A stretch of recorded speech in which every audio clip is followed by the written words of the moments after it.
It's finally ice cream season, and if you don't have an ice cream maker, because why would you? It's not the 80s. I don't know who has an ice cream maker anymore. I would have one.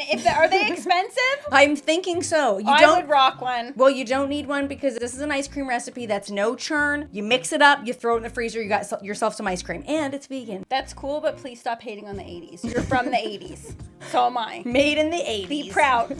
We're making a rhubarb ice cream. So first step in a rhubarb ice cream is going to the garden, picking some rhubarb. Now, you might be looking at this thinking like, why is that rhubarb so small?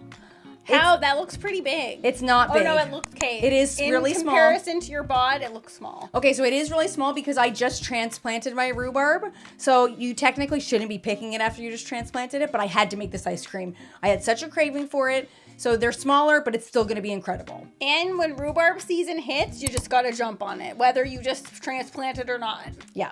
I matched my shirt. Yeah. Excuse me? I did that for Where'd you. you get that idea? Oh, okay, fine. You did it No, I did that for you. No, okay. I tried to have, that was my rhubarb shirt. That is pure rhubarb color. Look at how beautiful this is. So a tip that I wanted to tell you guys is when you're picking your rhubarb, pull it like I just did from the root, and that'll encourage the plant to produce more rhubarb. So don't snippy snip. Don't snip it. If you just snip it, the plant gets confused. It doesn't know what you just did. Cool. Good tip, buddy. So just pull it right. It seems counterproductive to pull it from the root, but that's what you got to do. Sometimes rhubarb the top looks very leafy. It looks very beautiful. It looks coarse. It's coarse and it's poisonous. Do not eat it. Whether you cook it, whether you think to yourself like, oh, maybe I can make a tea. It's poisonous. Okay, Get rid of it. Extremely valuable information here. Yeah. So put it in your compost bin. You can even make like a cement bird feeder out of it where people like use I've seen those. They're beautiful. The rhubarb as like a leaf print because they're so giant normally. They're great, but don't eat them. So you'll see for this recipe, we don't need a ton of rhubarb. We don't want, as you know, if you have had rhubarb before, it is quite sour. So we want to counteract that. Not if you dip it in sugar. Not if you dip it in sugar, but we're not even using sugar in this ice cream. Ooh. So we're going to counteract that with some maple syrup. You guys know how much I love my maple syrup. I'm not surprised you're throwing in some maple. Good Canadian girl. Yep. Loving her maple syrup. Right from her farm. Chop up the rhubarb, put it in a tiny little tin because we're going to smoke it in the Ninja Woodfire, give it a little bit of smoky flavor, and cook it down for our ice cream. Now we got the good stuff. I'm coming to the end of this. Someone's really gone crazy. Oh my goodness. I was just going to say that bottle is almost empty and now I can see why. It's just so good. Someone's just guzzling right from the bottle. If you can get your hands on 100% pure maple syrup, you won't regret it in a recipe like this. We're going in hot and heavy with the maple syrup. That's a lot. But that's where our sweetness is coming from. There's no added sugar. This is a very simple recipe. There's not a ton of ingredients to it. I love a simple recipe. Yeah, you'll see me licking a lot of stuff in this video too. Sorry guys, I just licked the maple syrup. Okay, so then now we're gonna add some vanilla. Again, keep very simple ingredients here. And we're gonna mix this into this mixture before it goes into the Ninja Woodfire.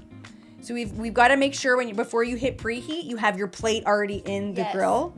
We've made that mistake a couple times. You got to hurry up and get that in there. Don't forget. And I'm going in with some pellets because I am going to smoke this mixture. So watch this. Yeah. Yeah. I forgot to put the little thing in, so it fell right out the bottom. Oh my goodness, that has never happened to me yet. We're in business. You know what I have done? What? I've added pellets to a little canister that already has had burnt pellets in it. Oh, I've done that too. I'm like, oh my goodness, I just like, once the cook is over, I just forget about everything that's been happening. Yeah. So we've got it on the smoke function and it already has the temperature set for us. We don't have to worry about that. We're only smoking these for an hour, but I just left it on the 4-hour time period because I know I'm gonna take it out after an hour, but you can set it to an hour to make sure you remember it's gonna shut off after that hour. One thing I wanna mention about the pellets. A lot of people have been asking us, how often do you reload the pellets during a cook?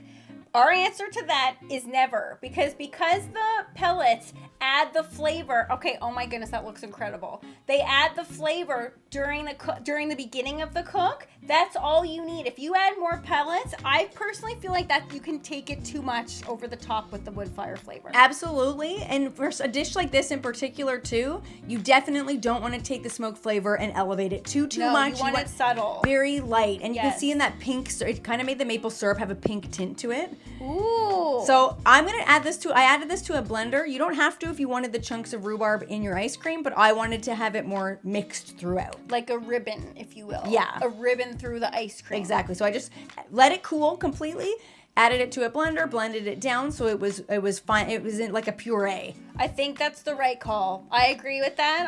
Although I do like a chunk in my ice cream. I'm a cookie dough fan. I love a huge gob of cookie dough. But for something like this, I feel like it's nice to just like make it like smooth and ribbon-like.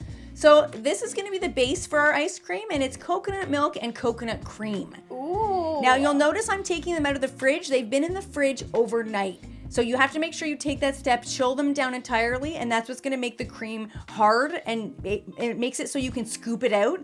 And in the coconut milk in particular, it leaves that watery milk at the bottom, and it makes it so just the cream is solid at the top, and you can spoon it out and like use that for something else. Don't discard it. Make yourself a nice little coconutty drink if you want. Look at how nice and thick that looks. Yeah, coconut cream is where it's at. That's what's going to make this super, super creamy. And no one will ever believe that this is a plant-based ice cream. It does have a light coconut flavor to it. So if I personally love that. I do too, and I think it goes really well with rhubarb. But it goes well with chocolate. It goes good with like a butterscotch vibe. It goes good with a strawberry vibe. Totally. I do like that coconutty flavor, but if you don't like coconut, I would just not make it. Don't make it. Well, is it strong, are you saying? It does taste of coconut. It's made from coconuts. Yeah, but I don't feel like coconut milk really. I personally, I don't know if it's because I like the flavor. Yeah. I don't feel like it's strong. It's not overpowering to me. I don't think it is either. And in this recipe, see, that's the liquid at the bottom. Use that for something else. In this recipe, you're getting more of like the smokiness from the maple syrup and the rhubarb. So you're not getting a ton of coconut flavor. Oh, so, you mixed it in, so you're not ribboning it in. The whole flavor is all through the ice cream. Yes. Even more so to puree it and not keep it chunks. Yes, I wanted it to be like rhubarb ice cream. I got you. So I got the mixer on. We're just blending it up. At the beginning, it looks a little iffy. You're like, wait a second, this is chunky. What's happening? Let it do its thing. Now, here's the secret ingredient. A tiny little bit of beetroot powder. Ooh, just for color. Just for color. Because it looks a little gray right now. It does. So if you don't have this and you're kind of grossed out by adding beetroot to an ice cream, you don't have to use it. Does it taste like beets? Not 1%. Well, then this is just color. It's just for color. Natural color. You're not going to go in with like some red food dye type situation. You could if you wanted to. I wanted this to have a little bit of a pinkish vibe. And the rhubarb itself when rhubarb has more, contrary to popular belief, it has more of a brownish vibe when it's cooked, it looks especially. Grayish brown. Okay, getting right in there. Tons of licking. How is it? Tons of licking. Sorry, guys. You're not lying here. Okay, she's really getting in. Whoa. I was like, is this still going? Here I go. So then, all we have to do is take our ice cream mixture and spoon it into any container that you have. This is where you would normally be like, I have to have an ice cream maker. Bogus. Yeah, but don't you remember we had an ice cream maker growing up, barbecue pops? 80s. Yeah. Okay, it was the 90s, just to let you know. But barbecue pops, remember? And we literally made maple ice cream. I remember. Do you remember that? Yes. And it was like you had to wait for it. It was like an event. Yeah, it's too much. Then you got to store this thing somewhere. It's big and clunky. It's like, that's like a bread maker to me. It's called an oven, people. Yeah, I don't understand bread makers at all. So like each to their own. I'm not knocking you if you have an ice cream maker or you have a bread maker. I think you are slightly.